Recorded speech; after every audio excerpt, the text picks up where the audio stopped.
الناس ما عملتش لايك ليه؟ ممكن تحط لنا 300 لايك دلوقتي على البث. الناس ما عملتش لايك اللي قاعدين ليه؟ الناس تشرب ايه يعني؟ ابعت اجيب لكم حلبة حصى مثلا؟ السلام عليكم ورحمة الله وبركاته. ازيكم يا شباب، عاملين ايه؟ يا رب تكونوا بخير. النهارده ان شاء الله هناخد تاني ليسون في الالجبرا، وهو درس ال comparing and ordering rational numbers. طب اول حاجة، ازاي نعمل representing لل rational number على النمبر لاين؟ بص يا سيدي، اولا على النمبر لاين بيبقى في النص بنكتب الزيرو، تمام؟ متفقين. على الشمال كل على شمال الزيرو ده بنكتب فيه النيجاتيف راشونال نمبرز. حلو حلو. وعلى اليمين كل البوزيتيف راشونال نمبرز عادي، زي الانتجر نمبرز لما في الابتدائي لما كنتوا بتاخدوها على النمبر لاين. برضو على اليمين، على يمين الزيرو بوزيتيف، وعلى شمال الزيرو نيجاتيف. فهنا نفس الفكرة، على يمين الزيرو البوزيتيف راشونال نمبرز، وعلى شمال الزيرو النيجاتيف راشونال نمبرز. تمام. طيب لو عايز اعمل representation للراشونال نمبر ده على النمبر لاين هنعملها ازاي؟ طيب واحدة واحدة. اولا نعمل النمبر لاين بتاعنا،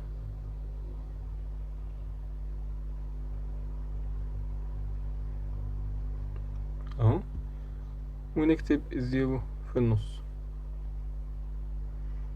تمام تمام. احنا اول لما نلاقي سؤال زي كده ان هو عايز يعمل representation لرقم على النمبر لاين، تفكر الراشونال نمبر ده ما بين انهي تو integers. تمام. فالراشونال نمبر اللي معايا ده اللي هو 3 over 4 ده ما بين انهي تو integers؟ ايوه بالظبط، ما بين الزيرو والون. فنركز على التو integers دول. تمام تمام. طب هنا معانا كده مثلا ال1 هنا كده ال2، هنا كده النيجاتيف 1، هنا كده النيجاتيف 2. تمام. طيب احنا هنا ال3 over 4 دي ازاي نكتبها على النمبر لاين؟ مفيش مكان هنا لل3 over 4. نعمل لها مكان ازاي؟ بص بقى، هنا لما عايز تعمل representation لراشونال نمبر تبص على النمبر اللي تحت اللي هو الدينومينيتور، بص عليه مكتوب ان هو 4. تمام. يبقى محتاجين نقسم الحتة اللي ما بين التو انتجرز دي لأربع حتت. تمام. فالحتة اللي ما بين الزيرو والون دي عايزين نقسمها لأربع حتت. طيب لما نقسمها لأربع حتت يبقى هنعمل فيها 3 points. تمام. يعني عدد البوينتس اللي نعملها في الحتة في المنطقة دي بتبقى أقل من الحتة اللي انت عايزها بمرة. يعني انت لو عايز تقسمها لخمس حتت تعمل 4 points، 3 حتت 2 points كده، أقل بواحد يعني. تمام. فهنا عايزين نقسمها لأربع حتت علشان denominator ب4، فهنعمل 3 points. يعني هنا كده 1، هنا 2، هنا 3. تمام. طيب احنا لما قسمناها لأربع حتت يبقى كل حتة هتبقى بكوارت. تمام. يبقى الحتة دي اسمها كوارت، والحتة دي هتبقى الكوارتر اللي بعده تبقى 2، يعني كوارتر كمان يبقى 2 over 4. طب اللي بعده 3 over 4. طيب ال1 برضو اكتبه على نفس شكل الراشونال نمبر ده، هيبقى ايه؟ ايوه 4 over 4. تمام. طب والزيرو برضو يعني نفس الدينومينيتور لازم تحطه، اكتبه ان هو احسن تكتبه ان هو ب 0 over 4. تمام تمام. احنا كده قسمناها مظبوط. طيب الراشونال نمبر اللي كنا عايزين نعمل له representation هو 3 over 4، يبقى تعلم عليها كده. تمام. وتوضحها له. تمام تمام.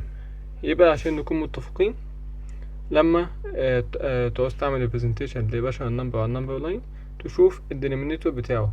تمام. هنا لقينا الدينومينيتور مثلا ب4، فهنقسم المنطقة اللي ما بين التو انتجرز، الانتجر الأكبر من الرقم والانتجر الأصغر من الرقم، المنطقة دي اللي ما بينهم تقسمها على حسب الدينومينيتور بتاع الراشونال نمبر.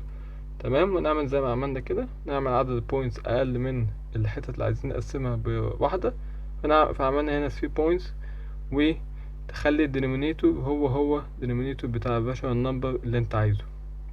تمام. طيب ناخد example كمان. هنا عايزين نعمل representation للراشونال نمبر ده. تمام. طيب احنا عايزين نعرف اول حاجة ال rational number ده ما بين انهي two integers. دي اول حاجة نفكر فيها على طول.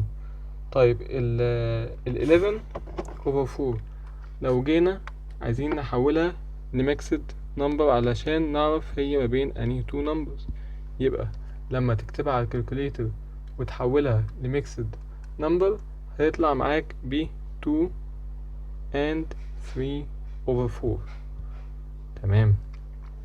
طيب احنا كده عرفنا ان الراشونال نمبر ده ما بين ال2 وال2 وال3، علشان هو 2 وشوية 2 وكسر، يبقى هو ما بين ال2 وما بين ال3 في الحتة اللي ما بينهم. طيب تمام كده عملنا اول خطوة. طيب نعمل النمبر لاين اهو 0 هنا كده 1 2 3. تمام. احنا اتفقنا ان المنطقة اللي هنشتغل عليها اللي هي ما بين ال2 وال3، يبقى هي الحتة دي. طب تمام. احنا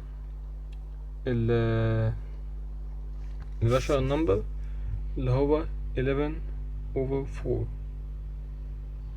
ال 11 over 4 ده اللي هو 2 and 3 over 4. تمام. طيب الحتة اللي ما بين ال 2 وال 3 عايزين نخليها بنفس الدينومينيتور del rational number. طب هنعمل ايه هنا؟ هنا الدينومينيتور 4، يبقى نقسمها لأربع حتت يعني 3 points. دي الأولى، التانية، دي التالتة. تمام. يبقى أول انتجر اللي هو ال2 ده عايزين نخلي بسم الله الرحمن الرحيم، عايزين نخلي الدينومينيتور بتاعه هو برضو ال4، يبقى نحط تحت 4. طيب نحط فوق ايه بقى؟ ايوه نحط فوق 8 عشان 8 over 4 هي 2. تمام. طب الشرطة اللي بعدها هتبقى اسمها ايه؟ 9 over 4. اللي بعده 10 over 4. اللي بعده 11 over 4. اللي بعده 12 over 4. تمام. تمام. احنا بقى النقطة اللي عايزينها اللي هي 11 over 4 اعلم عليها كده. تمام. تمام. ان شاء الله ما يكونش فيه اي مشاكل. احنا هنا عايزين نعمل representation للراشونال نمبر ده. تمام. طيب اول حاجة نفكر فيها الراشونال نمبر ده ما بين انهي two integers. طيب واحد ملاحظ ان الراشونال نمبر ده ممكن نعمل له simplification. طيب يعني لما تكتب على الكالكوليتر مثلا ان 24 over 9 هيطلع لك ب negative 8 over 3. فقبل ما تعمل قبل ما تشوف الراشونال نمبر ده ما بين انهي two integers تبقى واخد بالك بس لو الراشونال نمبر ينفع تعمل له simplification. فدي نقطة كمان أهم أو نقطة قبل النقطة بتاعت إن احنا نحدد هو ما بين انهي two integers. تمام. تمام. طيب احنا طلعناه بالشكل ده simplified. طب عايزين نعرف هو برضو ما بين انهي two integers، معرفناش. لما تجربه على الكالكوليتر برضو وتطلعه mixed هيطلع معاك بنيجاتيف 2 and 2 over 3. تمام. طيب احنا كده طلعناه بالشكل ده. طب هو ما بين انهي تو انتجرز كده؟ فكر. ايوه، ما بين النيجاتيف 2 والنيجاتيف 3. ليه؟ علشان هو نيجاتيف 2 وكسر نيجاتيف 2 شوية، فهو هيبقى بين النيجاتيف 2 والنيجاتيف 3. تمام. نعمل نمبر لاين.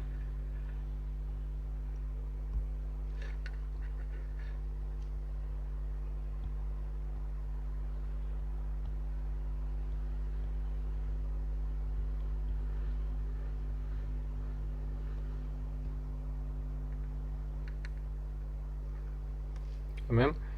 احنا بقى قلنا المنطقة اللي هنشتغل عليها اللي هي ما بين النيجاتيف 2 والنيجاتيف 3، اللي هي الحتة دي. تمام. طيب احنا عايزين نقسمها لكام حتة؟ قلنا نبص على الراشونال نمبر في الدينومينيتور بتاعه. الراشونال نمبر اللي هو ده لما عملناه simplification الدينومينيتور بتاعه ب 3. طيب يبقى عايزين نقسمها 3 حتت، يعني نحط 2 points في الحتة دي. تمام.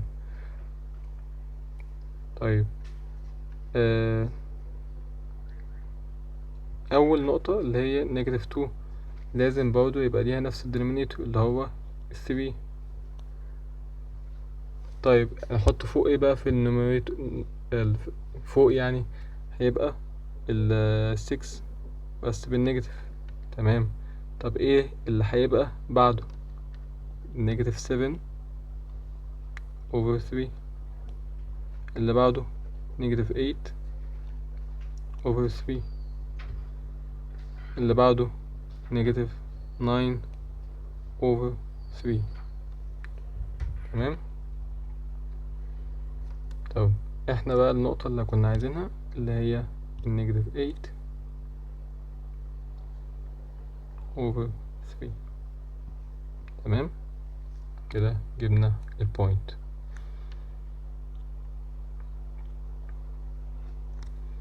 طب النقطة اللي عايزين نتكلم عليها بعدها اللي هي comparing and ordering the rational numbers. احنا على النمبر 9 هنا في الشكل اللي قدامنا، كل ما بنتجه ناحية اليمين كده الراشونال نمبر بيكبر. تمام. طب لو العكس، الراشونال نمبر عمال بيصغر، فبيكبر واحنا رايحين يمين بيكبر بيكبر بيكبر، يبقى كده ascending order. لما نتجه ناحية اليمين على النمبر لاين يبقى كده ماشيين في الاسcending.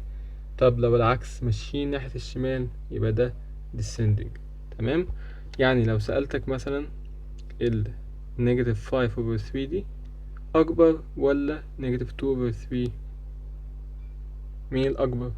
negative 2 over 3، علشان negative 2 over 3 على يمين الرقم التاني. تمام. طب لو سألتك ال negative 5 over 3 أكبر ولا ال 1 over 3؟ طبعا من غير ما تفكر 1 over 3 عشان واحدة نيجاتيف وواحدة بوزيتيف، فأكيد البوزيتيف هيكون على طول هو الأكبر. طب لو سألتك ال 1 over 3 أكبر ولا ال 2 over 3؟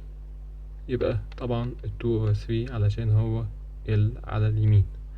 تمام. You will represent the following rational numbers on the number line then arrange them distantly. طيب عايزين نعمل لهم representation. تمام. احنا لما نلاقي مجموعة من النمبرز rational numbers وعايز يعمل لهم representation، لازم نخلي الدينومينيتور هو ثابت. يعني هنا لقينا 2 موجودة هنا اهي، وال2 موجودة هنا، نخلي الباقيين 2 برضه. تمام. فال2 ده عايزين نخلي من تحت الدينومينيتور ب2، يبقى نخلي النوميريتور ب4. تمام. والنمبر ده زي ما هو negative 5 over 2، وده زي ما هو 7 over 2، والزيرو خليه 0 over 2، والنيجاتيف 1 خليه تحت 2، يبقى فوق نحط نيجاتيف 2. تمام. كده احنا قسمناها مظبوط، كل الدينومينيتور ثابت برقم هو هنا عندنا ب2. طيب نعمل نمبر لاين.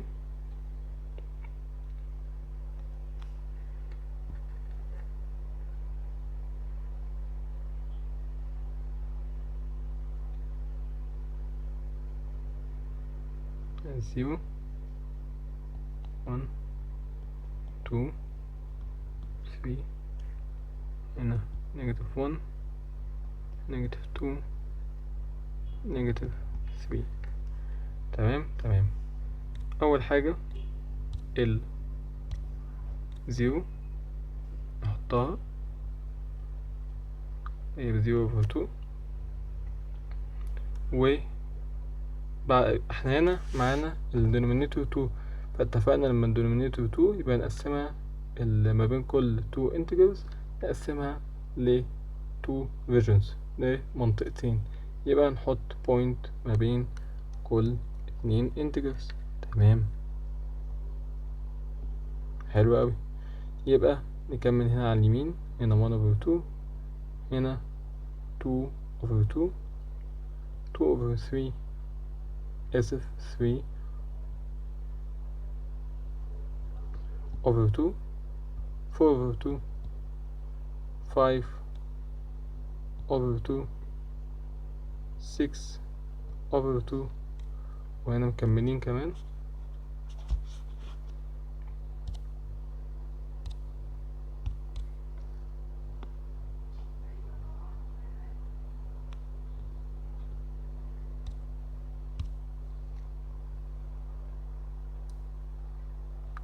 ال 6 over 2 اللي هي 3 وبعدها 7 over 2 وال 8 over 2. تمام. نكمل بقى ناحية الشمال، على الشمال الزيرو ناحية النيجاتيف، هنا نيجاتيف 1 over 2 نيجاتيف 2 over 2 يبقى لما مكملين في النيجاتيف نيجاتيف 3 over 2 نيجاتيف 4 over 2 نيجاتيف 5 over 2 نيجاتيف 6 over 2. تمام. طيب احنا ايه بقى البوينتس اللي موجودة عندنا؟ معانا الزيرو موجود، تمام، ومعانا ال 4 over 2، فين ال 4 over 2 اهي، ومعانا نيجاتيف 5 over 2 اهي، ومعانا 7 over 2 اهي، ومعانا النيجاتيف 2 over 2. تمام، احنا كده بينا كل الراشونال نمبرز اللي معانا على النمبر لاين. تمام كده الصورة بقت سهلة بالنسبة لنا وعارفين مين الصغير ومين الكبير. طبعا كل ما ماشيين ناحية اليمين كده ماشيين في الاسنجلي اوردر، عمالين بنكبر. طب لو عايز امشي بالعكس السنجلي، معرفش انا بنطقها غلط تقريبا بس ماشي. لو عايزين نمشي من الكبير للصغير زي ما هو عايز يبقى نمشي كده.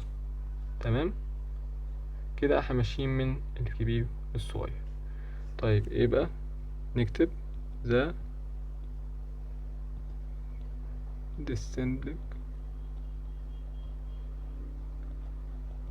order is، نكتب الراشونال نمبر زي ما هو عطيهم لنا، زي ما هو عطيهم في الأصل، مش بعد ما ظبطناهم يعني.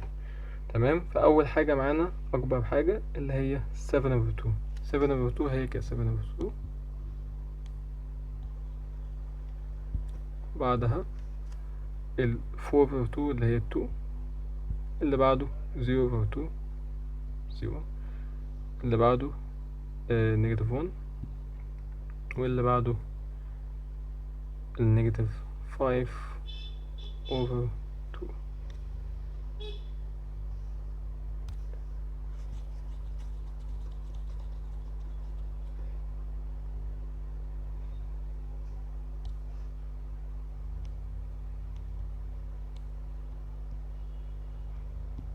تمام،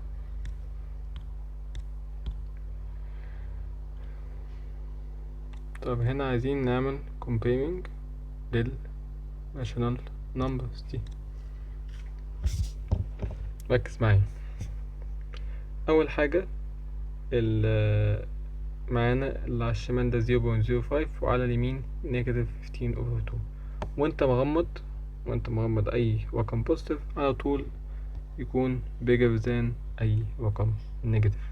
تمام. طب نمبر 2 هنا الأولى ب 65/63 والناحية التانية معانا 57/59. نعرف مين الأكبر من الأصغر؟ ببساطة إن اللي على الشمال ده اسمه improper fraction. يعني ايه improper fraction؟ ده improper يعني ايه افكرك؟ improper fraction يعني لما اقولك improper يعني مش proper. طب يعني ايه proper اصلا؟ proper اللي هو زي اللي على اليمين ده اسمه proper، يعني النوميريتور اللي هو اللي فوق ده يكون اصغر من الدينومينيتور، فالريزلت هيبقى less than 1. تمام. يعني اي رقم مثلا half، مثلا ال 2/5 ده اسمه proper fraction علشان اللي فوق اصغر من اللي تحت، فالريزلت هيبقى less than 1. على عكس اللي هنا مثلا لو قلت لك 3/2 مثلا، هنا اللي فوق اكبر من اللي تحت، فالريزلت هيبقى اكبر من 1. فبدل ما اللي على الشمال ده improper واللي على اليمين proper، على طول ال improper بيكون اكبر من ال proper fraction. تمام. طيب هنا معانا 7/13 و 5/13. نعرف منين بقى مين الأكبر؟ بدل ما هنا الدينومينيتور هو يبقى النوميريتور هو اللي يحدد مين الأكبر. هنا ال 7 أكبر من 5 يبقى الريزلت هتبقى كده.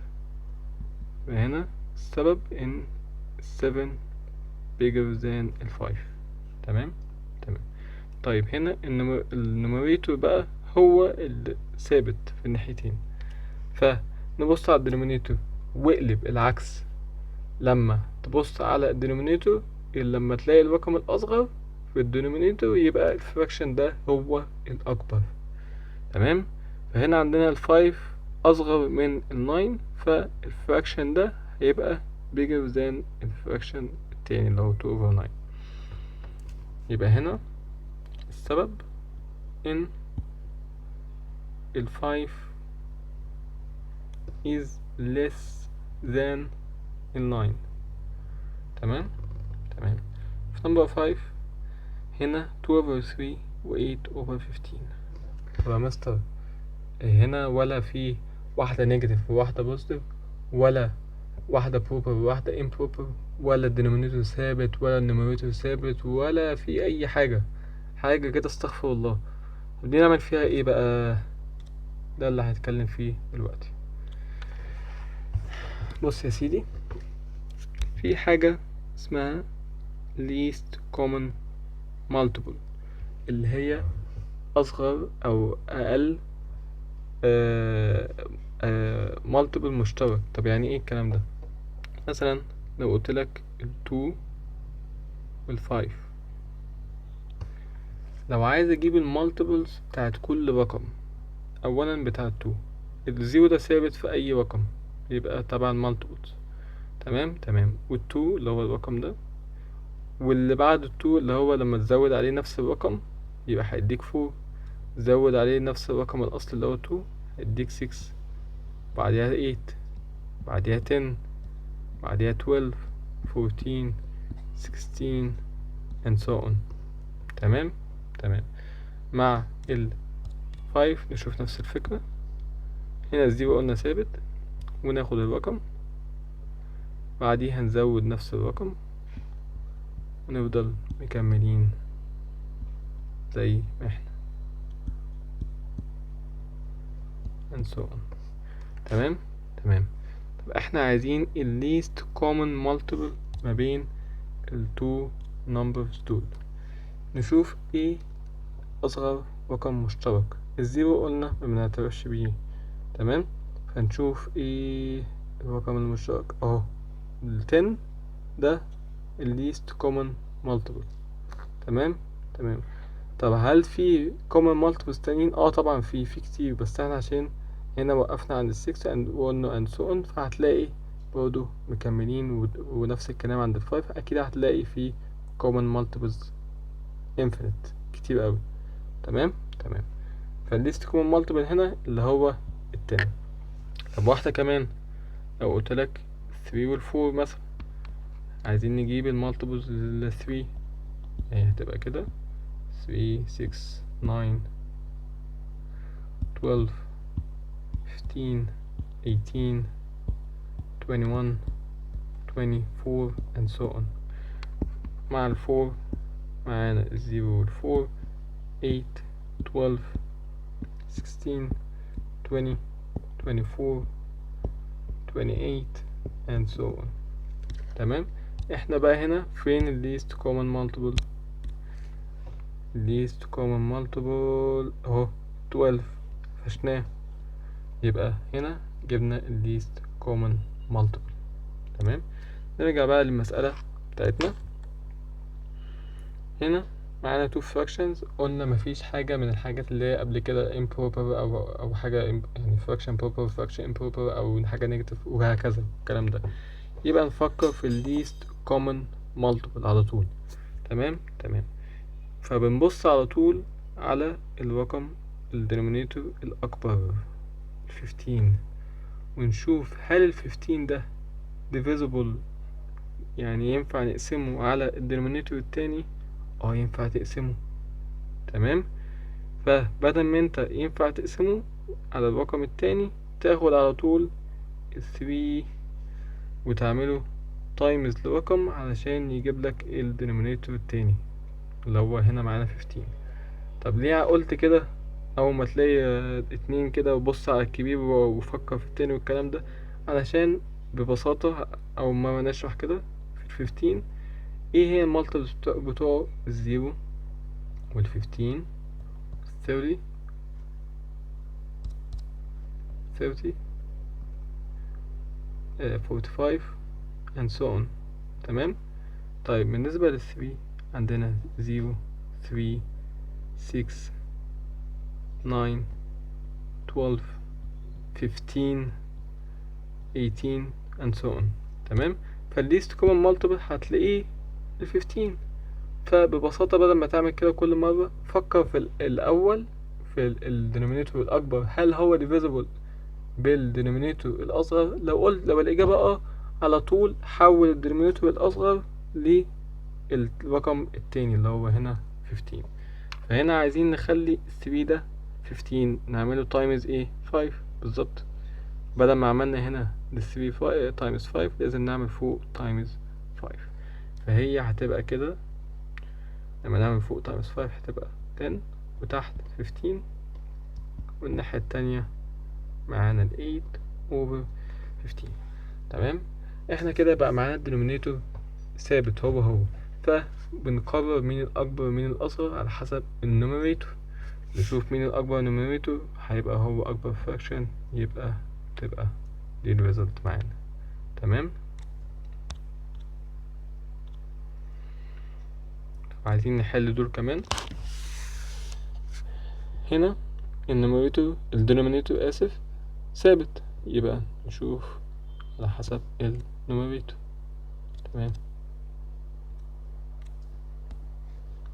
اللي بعده هنا واحدة بوزيتيف وواحدة نيجاتيف، على طول البوزيتيف أكبر. اللي بعده النوميريتور ثابت، يبقى الدينومينيتور بس العكس، الدينومينيتور أصغر يبقى هو الأكبر. تمام. في الأخيرة دي مفيش أي حاجة تقدر تقرر بيها، يبقى نشتغل بنفس الطريقة اللي لسه مشتغلين بيها، اللي هي ال LCM. هنا 12 نفكر على هل هو divisible by 3؟ divisible، يبقى على طول تحول ال 3 دي ل 12، يبقى نعمل لها times 4 و4 times 4. تمام. تبقى دي equal 8 over 12، وال 8 bigger than ال 6، يبقى الريزلت معانا طلعت. تمام. طيب هنا 3.2 و 11/2. طيب عايزين نخليهم شبه بعض قريبين من بعض. 11/2 دي اللي هي عبارة عن 5.5 اللي هي برضو 5.5. ف 3.2 3 وكسر هيبقى أكبر ولا 5.5؟ أيوة طبعا 5.5. تمام.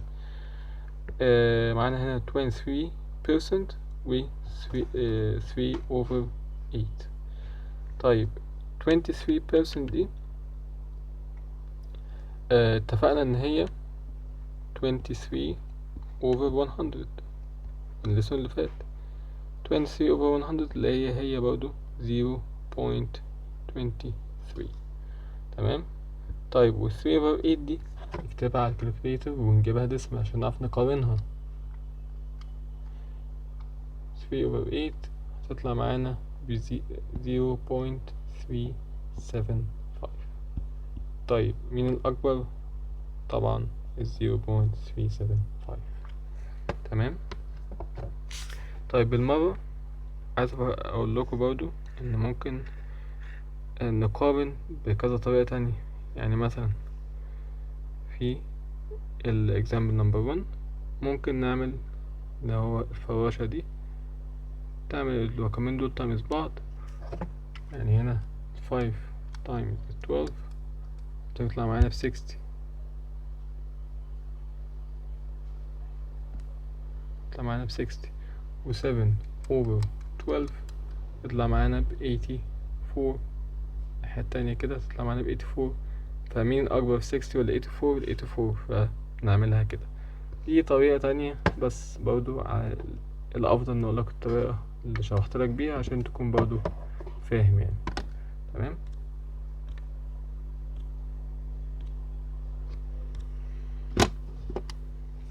عايزين نعمل arrange للنمبرز دي ascendingly من الصغير للكبير. طيب احنا عايزين ناخد denominator ثابت نشوف الأكبر. اتفقنا كده لما يبقى عندنا كذا rational number نشوف الدينومينيتور الأكبر نركز عليه. هنا الدينومينيتور الأكبر اللي هو 12. تمام. فعايزين نخلي كله 12. عايزين نخلي النيجاتيف 2/3 دي 12. طيب 3 دي عايزين نخليها 12. هل ال 12 divisible by 3؟ يبقى نضرب 3 في 4 عشان نخليها 12، ونضرب فوق بنفس الرقم اللي هو 4. 2 times 4 تدينا 8. تمام كده جبنا أول عشان النمبر. اللي بعده عايزين نحول 4 دي ل 12. هل 12 divisible by 4؟ نعملها times 3 يبقى تحت 12 فوق 3 times 3 9، وننزل الرقم التالت زي ما هو. تمام. 5 و 6 عايزين نحولها نخلي الدينومينيتور ب 12. ينفع؟ ينفع. يبقى هنضرب ال 6 في 2 يبقى 12 وال 5 في 2. والنيجاتيف 1 عايزين نحولها برضو، يبقى نحط تحت 12 فوق نيجاتيف 12. تمام. طب كده بقت المقارنة سهلة. عايزين نحول نجيبها له ascendingly، يبقى the ascending order is نبتدي بأصغر رقم.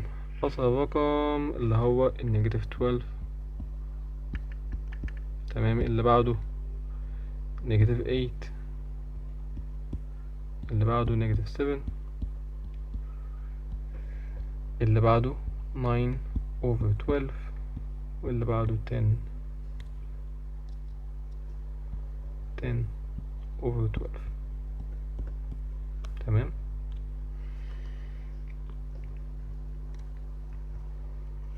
طيب آخر حاجة عايزين نتكلم عليها اللي هي density of the rational numbers. طب ايه يعني ايه density of rational numbers؟ يعني الكثافة بتاعة rational numbers. طب يعني ايه؟ يعني انا فهمت كده. بص بقى، بيقول لك ان between every two different rational numbers there are infinite number of rational numbers. يعني ايه الكلام ده؟ يعني ببساطة لو انت عندك مثلا ال 1 over 3 هنا، ومعاك ال 2 over 3. تمام. تمام. احنا عايزين نجيب rational numbers ما بينهم. ايه ده؟ ازاي؟ هنا معانا 1 over 3 وبعديها 2 over 3. يعني حتى مثلا ما قلتليش مثلا 1 over 3 و 1 ومثلا 4 over 3 عشان انا اقول لك 2 over 3 و 3 over 3. لا، مش لازم. حتى ما بين ال 1 over 3 وال 2 over 3 في ما بينهم rational numbers infinite، ما تقدرش تعدهم كتير قوي. تمام. طب ليه بقى؟ ازاي الكلام ده؟ ببساطة عشان لو ضربنا فوق وتحت بأي نمبر، مثلا ضربت في 2، فلما تضرب فوق في 2 يدينا 2، تحت 6، والناحية التانية هتبقى هنا 4 وتحت 6. تمام. يبقى طلعنا rational number هما بينهم اللي هو 3 over 6. اما هما في اهو، شفت بقى؟ طيب لو ضربنا بقى، بدل ما نضرب في دول ضربنا في 4 مرة واحدة، طيب يبقى فوق هيبقى 4 وتحت 12، الناحية التانية 8 وتحت 12. يبقى طلع معانا اهو حاجات كتير قوي. طلع معانا ال 5 over 12 وال 6 over 12 وال 7 over 12. طب واحد قال لي يا مستر عايز اضرب مرة واحدة في 10. قلت له ماشي، اضرب في 10 اهو. بص بقى هنا طلع معانا كام rational numbers؟ طلع معانا ما بينهم ال 11 over 30 وال 12 over 30. ها ها ها ها. وبعديها ال 18 over 30 و 19 over 30 وأخيرا ال 20 over 30. يعني بص كل دول طلعناهم ما بين ال 2 rational numbers دول اللي هما في الأصل برضو ال 1 over 3 وال 2 over 3. فشفت بقى مرة طلعنا اهو 3 over 6، وطلعنا كل دول مرة، طلعنا دول، وفي كتير قوي. ف فكرة ان يكون ان rational numbers دول density، يعني او ما بينهم اعداد كبيرة جدا من rational numbers، علشان لو ضربنا فوق وتحت هتلاقي بيطلع لك rational numbers كتير جدا. تمام.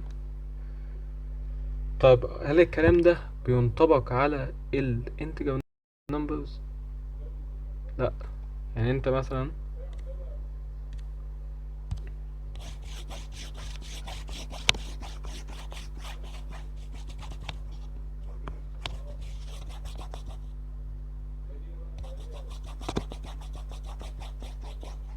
لو قلت لك التو integer number، هات لي الانتجر نمبر اللي بعده، هتقول لي هل هو لا، ما في، مش هتفكرش على طول الثري. طب اللي قبله الوان من غير ما تفكر. انما لو قلت لك مثلا الهاف، هات لي الراشونال نمبر اللي بعده. اوعى تقول لي 2 over 2، لا، غلط. ليه بقى؟ علشان ممكن نكبر الهاف دي نخليها 10 over 20. هل هي فممكن تيجي تقول لي ان ال 11 over 20 هو اللي بعده. طب واحد تاني يقول لي لا، انا هضربها في 2، هجيب تطلع معايا ب 2 over 4، فاللي بعده 3 over 4، وواحد تاني لأ، واحد تالت. مفيش، ما تقدرش تحدد الراشونال نمبر اللي بعده على طول. لكن في الانتجر نمبرز بتبقى محددة، مفيش ما بينهم اي مسافات، مفيش ما بينهم اي حاجة. هو على طول في الانتجر نمبرز ال2 بعده على طول 3 من غير ما تفكر. ال2 اللي قبله على طول 1، قبل ال1 0. تمام. فهي مفيهاش تفكير. يعني موضوع الدنسي ده مش موجود في الانتجر نمبرز، موجود بس في الراشونال نمبرز. تمام. طيب احنا عايزين هنا نجيب 4 rational numbers lying between الهاف و ال 5/7. طب اول حاجة عايزين نخليهم نفس ال denominator. تمام. يبقى هو السر في الدرس ده ان تركز في الدينومينيتور يبقى متساوي. طب احنا هنا الرقم الكبير اللي هو ال7 الدينومينيتور الكبير، والمعانا التاني اللي هو ال2. هل ال7 divisible by 2؟ لا. يبقى نجيب ال least common multiple. تمام. ال2 معانا المالتيبلز بتاعته 0 2 4 6 8 10 12 14 16 18 and so on. 7 multiples 0 7 14. ها اهو 14 هي طلعت معانا اصغر common multiple، يبقى على طول ناخدها. تمام. يبقى نحول ال 2 denominators لل least common multiple اللي هو طلع معانا 14. يبقى الاولاني عايزين نحولها ل 14، يبقى نضرب فوق وتحت في 7، يبقى فوق 7 تحت نضرب في 7 تطلع معانا 14. الرقم التاني هنضربه في 2 عشان يدينا 14، يبقى تحت هيبقى 14 وفوق 10. تمام. طب احنا عايزين نجيب 4 rational numbers. احنا في ما بينهم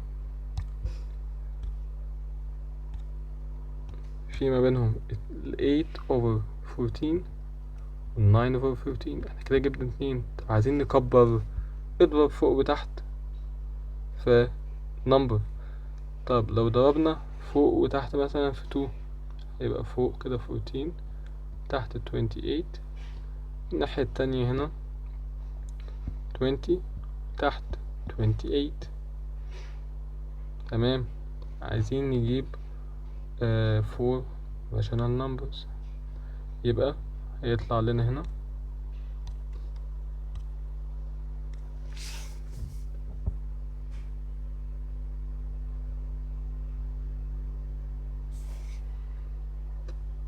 يطلع لنا هنا 15 over 28 16 over 28 و 17 over 28 18 over 28 وأخيرا 19 وليس أخيرا over 28.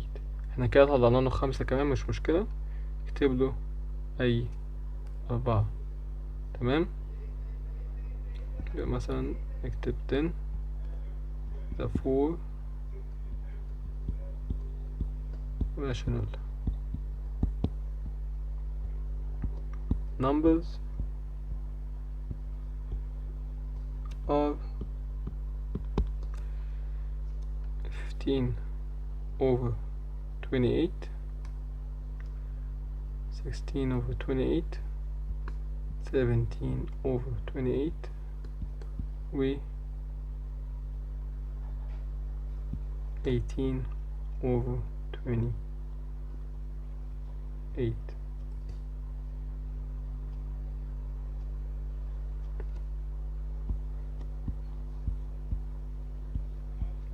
تمام. طيب واحد تاني ضرب فوق وتحت في 3 هيطلع ارقام تانية. هل هو غلط وانا صح؟ لا، احنا الاتنين صح، مفيش اي مشكلة. تمام. تمام.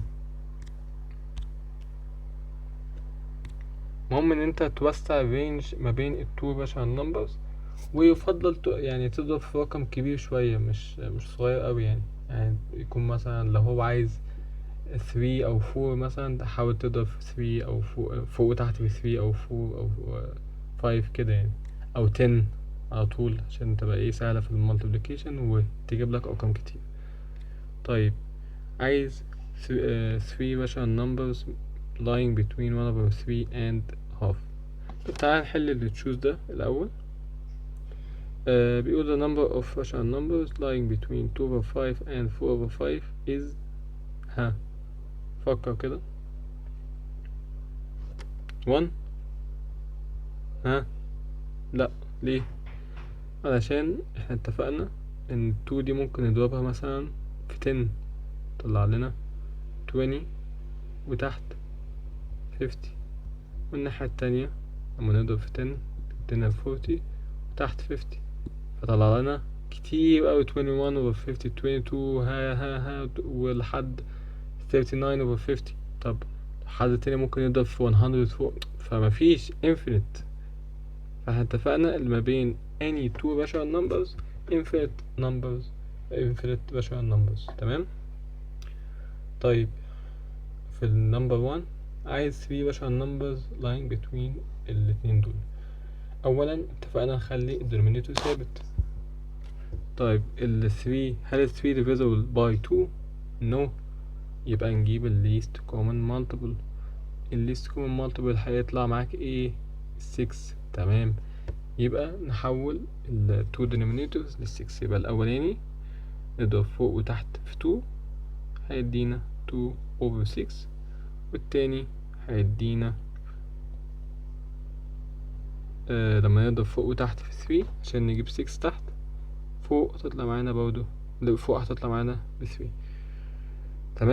تمام. احنا معانا كده 2 over 6 و 3 over 6، وعايز ما بينهم 3 rational numbers. طب كده مش هنعرف نجيب، عايزين نوسع النطاق. ممكن على طول نضرب في 10 فوق وتحت ونريح دماغنا، عشان بدل ما نضرب في حاجات بسيطة ونكبر، لا، على طول نضرب في 10 فوق وتحت. تمام. كده بقى طلع معانا رقم كتير. ممكن نكتب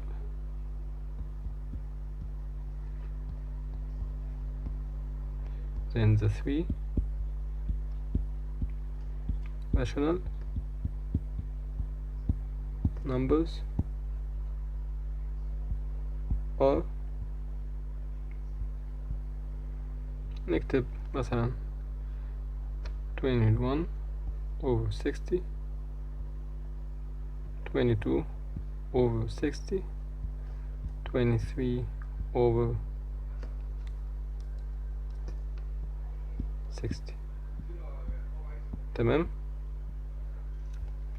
احنا كتبنا اي 3 كده مش مشكلة، هما المهم ان هما يكونوا فعلا ما بين ال 2 rational numbers. تمام. طب اخر مسألة معانا identify and write 4 rational numbers between الاتنين دول such that one of them is an integer. طيب اتفقنا اول حاجة نعملها نوحد الدينومينيتور. تمام. هنا ال 4 وال 2، هل ال 4 divisible by 2؟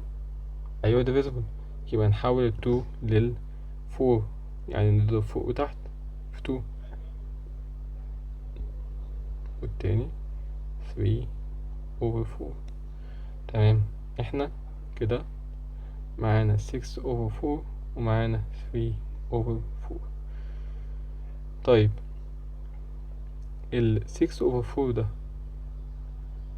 عايزين نحوله لميكسد نمبر. ليه؟ علشان نعرف هو ما بين اني 2 integers، نعرف وضعه. فنحوله بالكالكوليتر، نكتب 6 over 4، بعديها لما نطلع بعدين نضغط equal، بعديها shift، بعديها ال s دي طلع لنا 1 and half، يعني ده 1 وكسر. تمام. طيب ال 3 over 4 ده اللي هو 0.75. تمام. فال 0.75 يعني اقل من ال 1، وال 1 and half ده اعلى من ال 1. 1 وشوية يعني اعلى من 1. فما بينهم هيكون ايه الانتجر نمبر اللي موجود ما بينهم؟ ها، هو ال1، مفيش غيره. ده الانتجر نمبر الوحيد اللي ما بين الرقمين دول. تمام. فاحنا عايزين نجيب الراشونال نمبرز الاول اللي ما بينهم، فنضرب مثلا فوق وتحت في 10 على طول.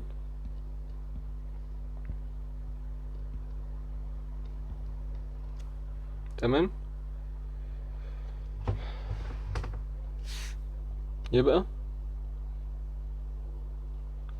ممكن هيطلع معانا 31 over 40، 32 over 40، 33 over 40. ممكن نكتب اي حاجة مثلا 39 over 40، 50 over 40، اي حاجة ما بين ال 2، ما بين ال 30 وال 60. تمام. احنا كتبنا هنا 3. هو قالك في نص السؤال ركز فيه ان هو عايز 4 rational numbers، ولكن such that one of them، واحد من ال rational numbers يكون integer number. فاحنا قلنا ال integer number ده اللي طلع معانا هو ال1، مفيش غيره. تمام. فانا حتى على ال number line هنا 0، هنا ال1 في الحتة دي كده اللي هو 3 over 4، في الحتة دي كده ال 6 over 4، وال1 هو الانتجر نمبر الوحيد اللي ما بين التو راشونال نمبرز. وفي هنا عدد كبير ما بين التو راشونال نمبرز دول، عدد كبير جدا من الراشونال نمبرز، احنا طلعنا منهم بس 3 يا دوبك. تمام. احنا كده خلصنا ليسون النهارده، واشوفكم على خير ان شاء الله في الليسون الجاي. لو عندكم اي اسئله اكتبوا في الكومنتس او ابعتوا على جروب الفيسبوك. والسلام عليكم ورحمه الله وبركاته.